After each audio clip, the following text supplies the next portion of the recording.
Today we've got the Democratic congressman from Ohio's 13th congressional district and a candidate for the U.S. Senate in 2022. Tim Ryan, thanks for coming on. Thanks for having me. Appreciate it. So you've made headlines all over the country this past week for an impassioned defense of the January 6th Commission. Now, the House ultimately voted in favor of it, but with only 35 Republicans supporting the legislation. So do you feel like the House vote was a success because there were 35 defections, or is the fact that there were still 175 votes against it more telling? Well, I think it was successful in the sense that we were able to reach out. We showed we were willing to work with the Republicans to assure them of certain things that, the nonpartisanship of the commission, those kind of things. I think that's really important. But it's also important for framing up the bigger argument that there were only 35. And now the heat's on Mitch McConnell, and he's got to make a decision as to whether or not he wants to take it. Sounds like he's already made the decision that he's going to filibuster this thing. And that's going to let the American people know that they have no interest in getting to the bottom of January 6th. And I think that says it all. That brings me to this question then. That commission legislation obviously going to the Senate. What's your message to those senators on the right as they prepare to vote on this commission and decide whether it's going to be a reality? I mean, they saw what happened. They were there. I think, we may not win the battle on this thing, but I think we may, win the war of public opinion on this, because it is just so obvious that they're not living in reality anymore. They have members of Congress saying that this was just another tourist day. They have members of Congress saying they want to sweep it under the rug. So there's a real opportunity to just say, look, do you want a party that's governing within reality in the context of where people are living and what's actually happening? Or do you want people that are living in la-la land? And that will then, over the next 18 months, be the argument. Well, Tucker Carlson had come on the air and he tried to mock your speech when you said that only one party is living in reality. And that prompted him to say this. They joined what Tim Ryan described as the party that's living in reality, the party that wears surgical masks outside, the party that thinks it's possible to change your biological sex, the reality party. So what's your response to Tucker? Well, look, I mean, I certainly don't want to engage Tucker Carlson because he's so far beneath any, normal argument that needs to happen. He's trying to keep eyeballs on his program, and we know that's what he's doing.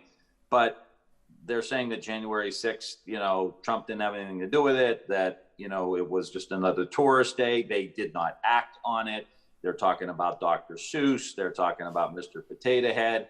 Well, working people are just trying to work hard and try to get ahead, and we're trying to figure this whole thing out. So I think the American, from my speech, I got more texts and calls from Republicans who are saying thank you because this party has left me. So they can keep going down that rabbit hole if they want, but I think it will be to their detriment. I hope it's to their detriment. So he can say all he wants. And do you think that it'll have any discernible impact? Because time and time again, we see these events where you would think that, okay, this has got to be the last straw for Republicans, denying the reality of a pandemic that would go on to kill 500,000 people and whatever it is. It always seems like the last straw. Do you think that this will have any, discernible impact moving forward?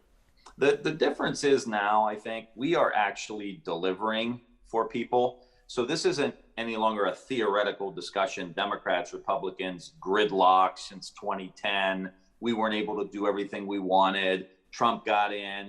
That was the last 10 years have been nothing but gridlock. We are actually delivering now on the child tax credit, on the pension bill that was in the rescue package, now coming with infrastructure. Local governments are starting to decide what they're going to do with the money they got. So what they're saying is in contrast to our deliverables. So it's a much different argument to be made. And what are they going to say? Like, we want to, we don't want the roads to be paved. We don't want new bridges. It sounds like that's what they're saying. And they're not going to have any of their fingerprints on the transportation and infrastructure piece. So I think it's a much different dynamic that will play itself out over the next 18 months and to our benefit. Right, and which, by the way, is an unforced error because Democrats are practically begging Republicans to get on board with the American Jobs Plan, just like they begged Republicans to get on board with the American Rescue Plan so that they would be able to take credit. I mean, that's not stopping them from trying to take credit anyway, but in any case, switching gears a little bit here, do you think Republicans will accept the results of the 2024 election if a Democrat wins? Hard to tell. What happens between now and then Where's Trump at in all this? I feel like it's a shrinking minority of even Republican voters, maybe the majority in the Republican primaries, but I think it's becoming a smaller and smaller cult of personality. And so I think my hope is we have big wins in 22.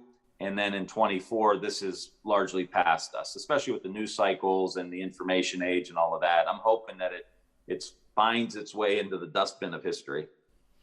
Well, speaking of 2022, kind of brings me to the obvious piece of legislation that is passing H.R. 1. The only way to pass that is by reforming the filibuster. What is your stance on filibuster reform? Well, I think we've got to take a hard look at it. My preference always is to try to work with Republicans, but we are in uncharted waters right now, and they are continuing to show with the January 6th Commission, where they're probably going to filibuster this thing, that they have no interest even in basic governance, like investigating an insurrection on the Capitol. Right. So I think we've got to take a hard look at it. I'm doing my homework now. I'm in the middle of the book Kill Switch, which is a great book on the history of the filibuster. So we're going to look at it very, very closely. How would you say that the best way to get Democratic holdouts to move on the issue of the filibuster so that we actually can pass this must-pass legislation like H.R. 1?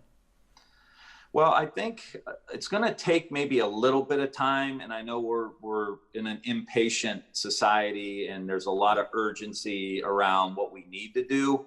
But I think like watching McConnell on the filibuster, the January 6th Commission, I think is going to be a real eye opener. Like if you're not for this is so straightforward, it's not even funny. I mean, cops were beat up by the insurrectionists. Over 100 were hurt. They're on workers' comp. I mean, suicides. A police force that guards the Capitol is really hurting right now. Mental health issues, anxiety, trauma, all the rest.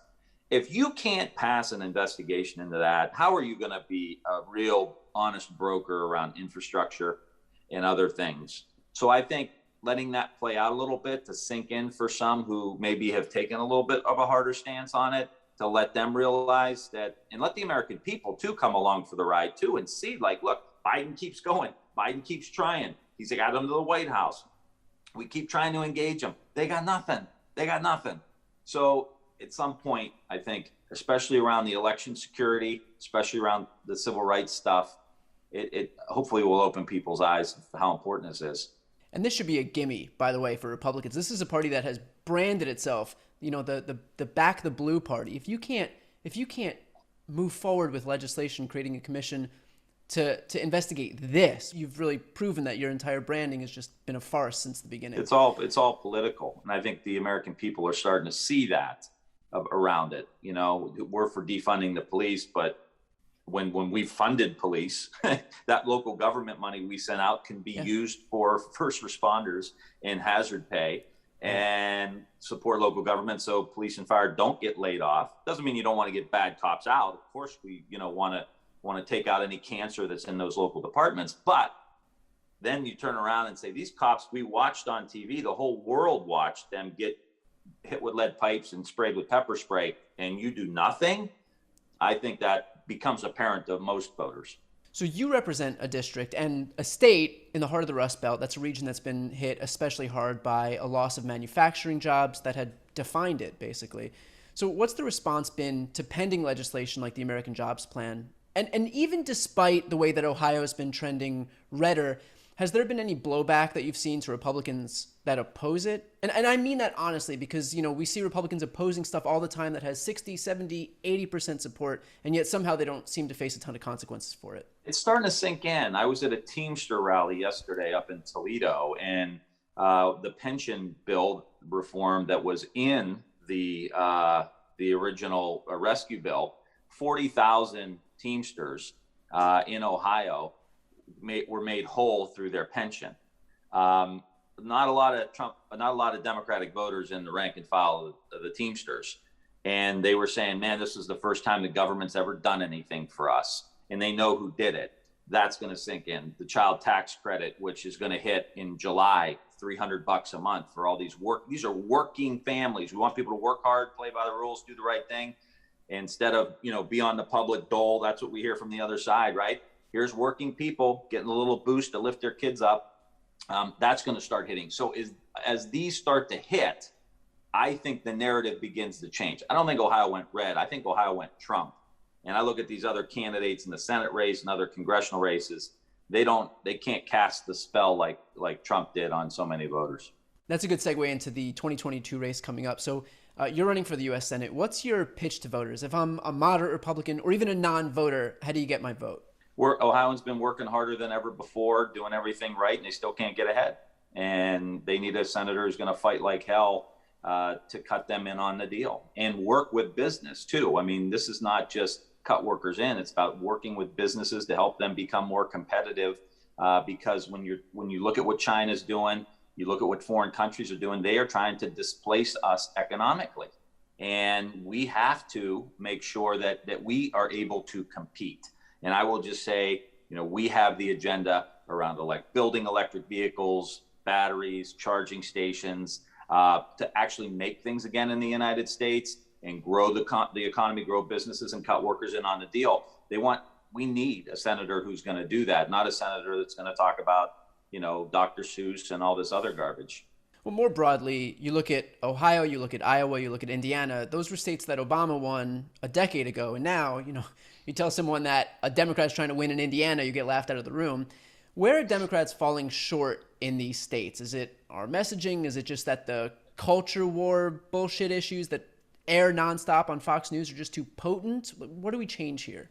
I think the culture wars we lose, but we lose it because we don't have a robust enough economic message. And if it's culture war versus culture war, we lose. If we have a robust economic message and they're doing culture war, we win, because we are living in the reality that the working families are living in, and they'll vote for the people who are going to fight like hell for them because we understand what they're going through. So keeping that robust economic message, living in their reality with them, understanding their reality with them, and sharing their values, that the root cause of all of these problems in our society that we see on TV, in my estimation, get back to the economic issues that we have. Because if people don't have time on their hands to spend with their family, to go to church, to volunteer at the local Boy Scouts or Girl Scouts or organizations, the civil structures, our institutions are frayed across the board. Government is obviously one of them.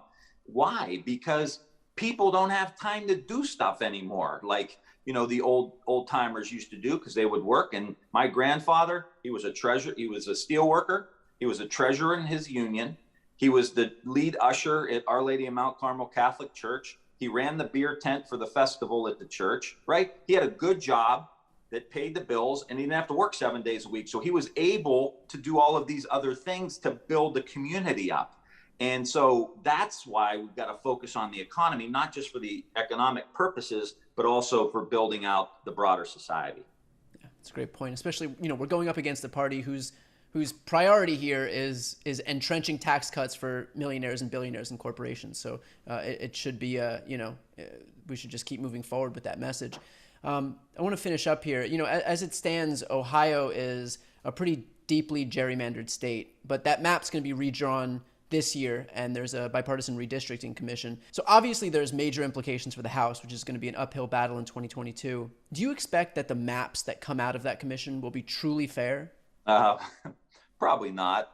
Probably not. They'll probably be slanted to the Republicans, but that doesn't mean we can't win them. I mean, we've had them slanted before in Ohio. We've not controlled redistricting for 40 years. But in 2006 and 2008, we were able to get the 9-9 in the state because of the economics, the war in Iraq, other things. So I think the pandemic, where the Republican Party is going now, how Biden's doing, the economy will all dictate whether or not we can win those seats. So yet to be determined. So how can my viewers and listeners support you? Tim for Ohio. Please, sign up. We volunteer. If you're in Ohio, send us $5, $10, $20. We'd love to have your help. We got so much support this past week after the speech. But we're going to flip this seat. We got a huge Republican primary, not a Democratic primary. And, we're going to win the seat. We got the right message at the right time. And I believe I'm the right candidate. And if they could send us a couple of bucks, we'd appreciate it. Congressman, best of luck on the Senate run, and thanks for taking the time to talk. Awesome. Thanks for having me.